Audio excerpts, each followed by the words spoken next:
Hello জনগণ, আজকে আমরা জানবো স্কট গেমের সিজন 3 এর একদম শেষের খেলাটির নাম কি, খেলার নিয়ম কি। একদম নতুন কিছু। স্কট গেমের সিজন 3 এর সর্বশেষ খেলা স্কাই কুইস্ট। খেলার নিয়ম 3টি রাউন্ড, 1 বর্গাকার, 2 ত্রিভুজ, 3 বৃত্ত।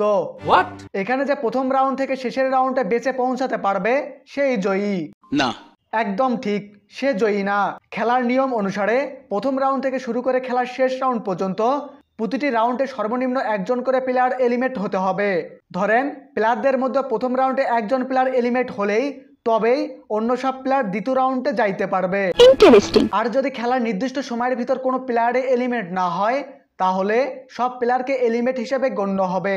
এটা কোনো কথা? জি, তবে এই খেলায় আবার একজন বিজয়ী না, বিজয়ী একের অধিক হতে পারবে। মানে ধরেন প্রথম রাউন্ডে একজন প্লেয়ারকে এলিমিনেট করলে বাকি সব প্লেয়ার দ্বিতীয় রাউন্ডে যাইতে পারবে। আবার দ্বিতীয় রাউন্ডে আরেকজন প্লেয়ারকে এলিমিনেট করতে পারলেই অন্য সব প্লেয়ার তৃতীয় রাউন্ডে যাইতে পারবে।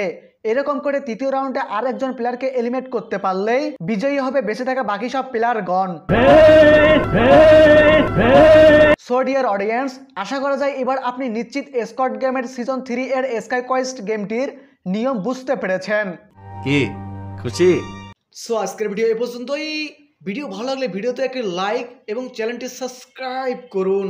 আর হ্যাঁ, স্কট গেম সিজন 3 দেখে থাকলে আপনার এন্ডিংটা কেমন লেগেছে প্লিজ কমেন্টে লিখতে আবার ভুললেন না।